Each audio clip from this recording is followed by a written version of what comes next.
Hello everyone, अगर आपके NIS के एग्जाम अप्रैल 2026 में होने वाले हैं तो ये वीडियो आप सभी स्टूडेंट के लिए बहुत ज़्यादा इंपॉर्टेंट होने वाली है, क्योंकि हम इस वीडियो में आपके एग्जाम फीस के बारे में बात करेंगे, एग्जाम फीस के बारे में, टीएमए के बारे में, प्रैक्टिकल फाइल के बारे में, एग्जाम की आपको कैसे तैयारी करनी है। अगर आपके साथ मतलब ऑफिस भी आप चाहते हैं और साथ साथ आपको पढ़ाई भी करनी पड़ रही है तो आप किस तरीके से आपको पढ़ाई करनी है, कितना कम सिलेबस पढ़ना है जिससे आप आसानी से पास हो जाएंगे। ठीक है, तो इस वीडियो को आपको क्या करना है, एंड तक देखना है, पूरा डिटेल में हम इस वीडियो में जानने वाले हैं।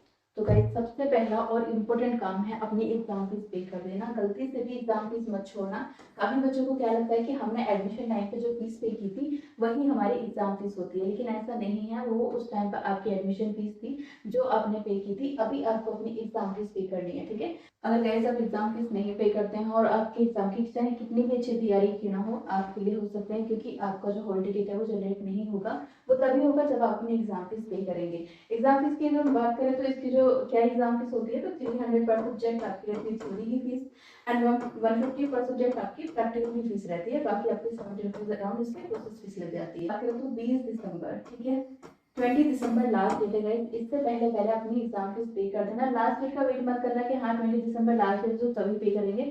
ऐसे में क्या होता है कि उस टाइम पे सब बच्चे एक साथ लास्ट डेट में एक साथ पेमेंट करते हैं, तो कई बार होता है कि पेमेंट डिडक्ट हो जाती है और वहाँ डैशबोर्ड पे पेंडिंग में दिखा रखा होता है। तो कोशिश करना कि 19 दिसंबर तक ही अपनी एग्जाम फीस पे कर देना। ठीक है, और सिंपल इसका प्रोसेस है, अपने डैशबोर्ड पे लॉगिन करना, वहाँ एग्जाम फीस पे करने का ऑप्शन आएगा, वहां से पेमेंट कर देना। ठीक है, अब देखिए, ऐसे बच्चे जो पहली बार एनआईएस में अप्रैल 2026 में एग्जाम देने वाले हैं तो उनको तो सिंपल अपनी एग्जाम फीस पे करनी है। लेकिन ऐसे भी बच्चे होंगे जो अभी एनआईएस में अक्टूबर 2025 में उन्होंने एग्जाम दिए थे और किसी सब्जेक्ट का उनका एग्जाम छूट गया, प्रैक्टिकल छूट गया, वो एग्जाम नहीं दे पाए। ठीक है, तब ऐसे केस में आप भी अपनी एग्जाम फीस पे कर सकते हैं, लेकिन आपको अभी आगे डेट मिलेगी, एक्सटेंड हो जाएगी आपकी डेट। ठीक है, जैसे रिजल्ट आएगा।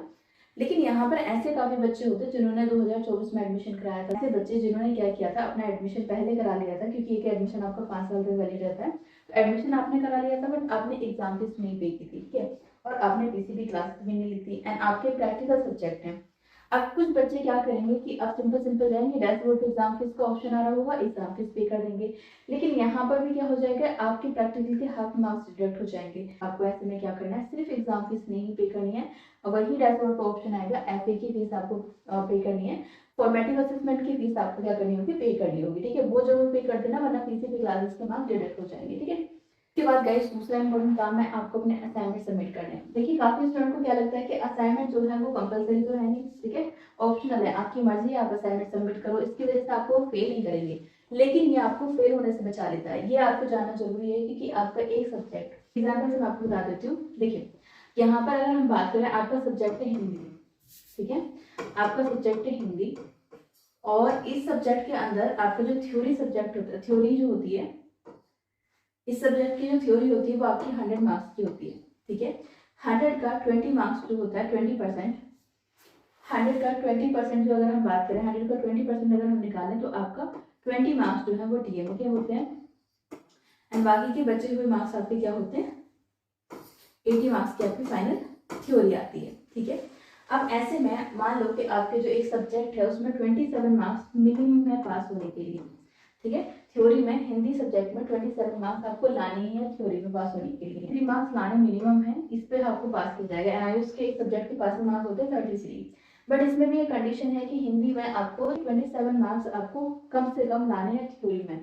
अब मान लो आपके 27 मार्क्स आपके आ गए थ्योरी में और आपने असाइनमेंट सबमिट नहीं किए थे, तो यहाँ तो आप फेल हो जाओगे। ठीक है, अब यहाँ पर वही आपको टीएमए बचा लेता है कि मान लो आपने टीएमए सबमिट कर दिया। टीएमए में आपको बहुत हार्ड वर्क तो कुछ करना नहीं होता, सिंपल आपकी बुक से क्वेश्चन आंसर फाइंड आउट करने होते हैं, अच्छी राइटिंग में बनाना होता है और उनको अपलोड करना होता है। ठीक है, तो असाइनमेंट के अगर आपको यहाँ पर 6 मार्क्स मिल जाते हैं तो यहाँ पर आपको 33 मार्क्स होने पे क्या कर देंगे, पास कर देंगे। ठीक है, असाइनमेंट सबमिट करना जरूरी है। और मान लो अगर आपके 33 की बजाय 27 की बजाय आपके 27 मार्क्स यहाँ पर आ गए और यहाँ पर 6 की बजाय आपको 20 के 20 मार्क्स पूरे मिल गए, तो आपकी परसेंटेज भी इंप्रूव हो जाएगी यहाँ पर। ठीक है, तो असाइनमेंट आपके लिए काफी हेल्पफुल होता है, आपकी परसेंटेज इंप्रूव करता है और आपको फेल होने से भी बचा लेता है। तो असाइनमेंट गलती से भी मत छोड़ना। ठीक है, असाइनमेंट, अगर आपको असाइनमेंट अपलोड कराने में हेल्प चाहिए, सोल्यूशन में आपको हेल्प चाहिए, तो स्क्रीन पे दिए नंबर पे आप मुझसे कांटेक्ट कर सकते हैं। हम यहाँ पर देखेंगे कि आपको टीएमए फाइल कैसे बनानी है और टीएमए फाइल आपको कैसे अपलोड करनी होगी है। ठीक है, तो वीडियो में आप बने रहिएगा। और सबसे पहला सवाल आता है कि असाइनमेंट यानी कि टीएमए होता क्या है। टीएमए सिंपल क्या होता है कि आपके आपकी जो बुक्स होती हैं, आपकी जो बुक होती है ना, उसका जो सिलेबस होता है उसका 40% सिलेबस आपका रिड्यूस कर दिया जाता है। एंड वो जो चैप्टर्स होते हैं वहां से आपसे 6 क्वेश्चन पूछे जाते हैं, उनके आपको आंसर्स फाइंड आउट करने होते हैं। लास्ट वाला एक प्रोजेक्ट होता है, उसमें थोड़ी सी आपको हेल्प लेनी पड़ेगी। आप अपने ट्यूशन वगैरह में किसी की हेल्प ले सकते हैं, या फिर आप स्क्रीन पर नंबर पर इनकी हेल्प ले सकते हैं, ठीक है। तो ये आपको असाइनमेंट क्या करने होते हैं, बनाने होते हैं, क्वेश्चन के आंसर लिखने होते हैं। फिर उसके बाद में आपको क्या करना होता है, फाइल बनानी होती है। अभी हम देखते हैं कि आपको फाइल कैसे बनानी होती है। टीम सबमिशन की बात करें, टीम में आपका कैसे सबमिट होता है, तो ऑनलाइन इसको सबमिट करना होता है, कहीं पर भी आपको जाके सबमिट नहीं करना, पहले करना होता था। और अगर इसकी लास्ट डेट की बात करें तो 31 जनवरी इसकी लास्ट डेट है, ठीक है। 31 जनवरी इसकी लास्ट डेट है, बट आप लेट मत करना, क्योंकि उसके बाद में ऐसा नहीं कि सिर्फ आपको असाइनमेंट ही सबमिट करने हैं। ये तो एक नॉर्मल सा काम है कि आपने असाइनमेंट सबमिट कर दिया, देन उसके बाद उनको प्रैक्टिकल एग्जाम की तैयारी करनी है, ठीक है। तो यहाँ पर आप एक बार देख सकते हैं कि इस तरीके से आपको क्या मिलेंगे, इस तरीके के क्वेश्चंस मिलेंगे, ठीक है। यहाँ पर आप देख सकते हैं इस तरीके के आपको क्वेश्चन दिए जाएंगे। यहाँ पर या दो पर है, यहाँ पर आपको क्वेश्चन दिए होंगे। एक क्वेश्चन के अंदर आपको 2 ऑप्शन दिए, उनमें से आपको कोई एक करना है, ठीक है। ये क्वेश्चन आंसर किए, इनके आंसर आपने फाइंड आउट किए, देन उसके बाद में आपने इनकी क्या करें, इस तरीके से आपने इसको लिखा, अच्छे से बनाया, A4 साइज पे आपने इसको बनाया, ठीक है। क्वेश्चंस लिखे, फिर उसके आंसर्स लिखे, देन उसके बाद आप ऑनलाइन उसे अपलोड करना है। ऑनलाइन अपने डैशबोर्ड पे जाके आप अपलोड कर सकते हैं, या स्क्रीन पे दिए नंबर पे इनकी हेल्प से अपलोड करा सकते हैं। तो यहाँ पर आपके सामने लिखा भी आ जाएगा। यहाँ पर आप देख सकते हैं कि यहाँ पर टीएमए अपलोड हो चुका है, ठीक है। टीएमए अपलोडेड ऑनलाइन, अपना स्टेटस भी देख सकते हैं इसमें, ठीक है। फर्स्ट काम आपने कर लिया, एग्जाम फीस पे कर ली, एंड आपने असाइनमेंट बना ली, ठीक है। उसके बाद दूसरा इंपॉर्टेंट काम है, आपको प्रैक्टिकल फाइल बनानी है, प्रैक्टिकल एग्जाम की तैयारी करनी है, क्योंकि प्रैक्टिकल आपका ऑप्शनल नहीं होता, ये कंपलसरी है। साथ ही साथ इसमें आपकी पीसीबी क्लासेस भी होती हैं, ठीक है। 5 पीसीबी क्लासेस आपको लेनी होती है अगर आपके प्रैक्टिकल सब्जेक्ट है, ठीक है। कोई सब्जेक्ट है लेकिन उसमें आपका क्या प्रैक्टिकल एग्जाम है, आपके कौन से सब्जेक्ट है आप कमेंट में पूछ सकते हैं, ठीक है। वहां पर आपको बता दिया जाएगा प्रैक्टिकल के बारे में, ये लिस्ट लगा देंगे, तो वहां से आप देख लेना कि अगर आपका प्रैक्टिकल सब्जेक्ट है तो आपको 5 पीसीबी क्लासेस लेनी है, जो कि आपकी फर्स्ट फेब से स्टार्ट हो जाएगी, ठीक है। फर्स्ट फेब से स्टार्ट हो जाएंगी और 10 मार्च तक आपकी क्लास चलेंगी, ठीक है। 10 मार्च तक आपकी जो क्लासेस हैं वो पीसीबी क्लासेस चलेंगी। ये क्लासेस आपको जरूर लेनी है, इसका कोई भी अपडेट आएगा आपका, इसका हॉल टिकट आएगा, या जो भी अपडेट आएगा वो आपको चैनल पर बता दिया जाएगा, तो चैनल को सब्सक्राइब करके रखना। यहाँ पर सिर्फ खाली यही अपडेट नहीं, आपके इंपॉर्टेंट क्वेश्चंस की वीडियोस आएंगी, ठीक है। एमसीक्यू की वीडियोस आएंगी, जो कि आप क्योंकि आपके ऑब्जेक्शन टाइप के क्वेश्चंस भी होते हैं, एंड साथ ही साथ यहाँ पर क्वेश्चन पेपर सॉल्व करके भी वीडियो बनाई जाएंगी, तो चैनल को सब्सक्राइब कर लेना। एंड लास्ट मोमेंट टिप्स पे बात करेंगे कि किस तरीके से अगर मान लो बाई चांस पढ़ाई नहीं भी हो पाती है, तो आप कुछ क्वेश्चंस को करके भी आराम से पास हो जाओगे, ठीक है। कोई आपका सेंटर होगा, इससे रिलेटेड जो भी अपडेट आएगा वो आपको बता दिया जाएगा। कंफ्यूजन होता है कि हम टीएमए और प्रैक्टिकल एक होते नहीं, टीएमए ऑप्शनल होते हैं, वो आपको वहां से आंसर सीखना है। मतलब आपको क्या करना होता है कि आपकी बुक से आपको उसके आंसर फाइंड आउट करने होते हैं, फिर फाइल बनानी होती है, ऑनलाइन अपलोड करना होता है। बट प्रैक्टिकल की अगर बात करें तो प्रैक्टिकल आपका ऑफलाइन होगा, आपको सेंटर मिलेगा प्रॉपर, पीसीबी क्लासेस आप लगाओगे, देन उसके बाद में वहाँ पर आपको प्रैक्टिकल फाइल बना के लेके जानी है, वाइवा होगा, रिटन एग्जाम होगा, तो आपका प्रैक्टिकल बिल्कुल डिफरेंट है टीएमए से, ठीक है, बनानी है।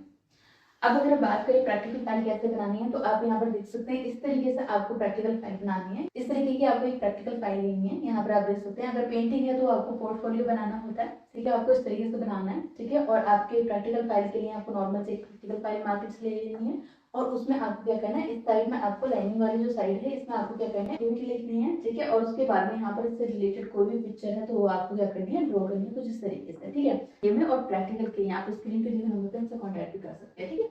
अब लास्ट हम बात कर लेते हैं कि आपको एग्जाम की तैयारी कैसे करनी है। देखिए, अगर आप ऑफिस जाते हैं, आपके पास टाइम नहीं है पढ़ाई करने का, लेकिन थोड़ा टाइम भी अगर आप निकालोगे पढ़ाई करने के लिए, तो आप आसानी से पास हो जाओगे। इतना भी टफ सिलेबस नहीं होता, बहुत डायरेक्ट क्वेश्चन यहाँ से पूछे जाते हैं। ऐसा नहीं कि बहुत ज्यादा केस स्टडी आपको देगी सॉल्व करने के लिए, वो डायरेक्ट से क्वेश्चन, मतलब बुक से ही आपके बहुत सारे क्वेश्चन तो आपकी टर्मिनल एक्सरसाइज से पूछ लिए जाते हैं डायरेक्ट, ठीक है। तो अगर आप थोड़ा बहुत भी पढ़कर जाते हो, थोड़ा बहुत बनाकर जाते हो, थोड़ा बहुत भी आप पढ़ के जाते हो, तो आप आसानी से पास हो जाओगे। ठीक है, 1 या 1.5 घंटे का टाइम आपको निकालना है अपने लिए पढ़ने के लिए, ठीक है।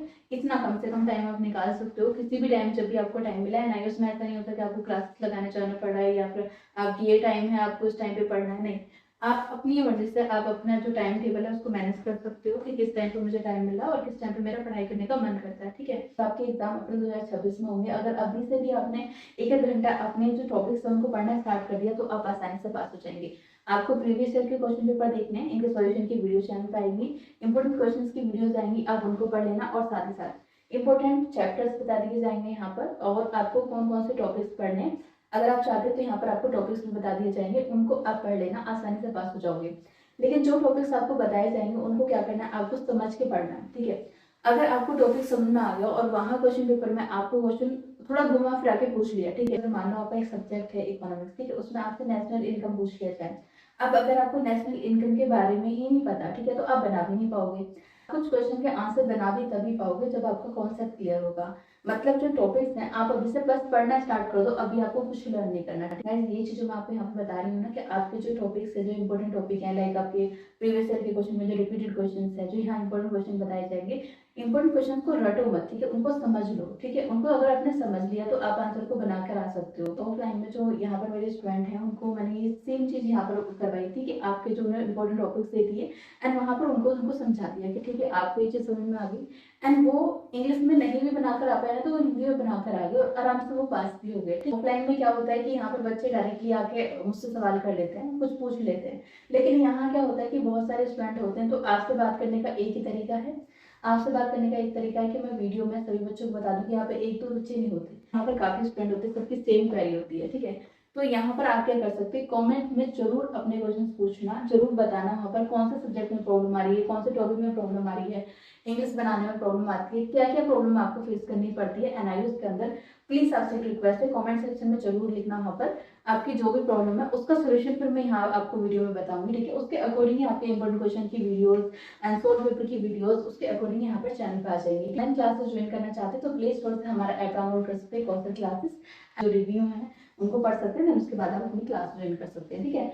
तो अगर आपके एनआईओएस में अप्रैल 2026 में काम होने वाले तो चैनल को सब्सक्राइब करके बेल आइकन को प्रेस कर लेना, क्योंकि यहाँ आपके लिए बहुत हेल्पफुल वीडियो आने वाली है। कमेंट सेक्शन में जरूर बताना जो भी आपके सब्जेक्ट है जिनकी वीडियोस आप चाहते हैं, ठीक है। तो आज की वीडियो में इतना ही, मिलेंगे नेक्स्ट वीडियो में। Thank you for watching and please exam किस टाइम से जरूर पे कर देना अपनी, ठीक है।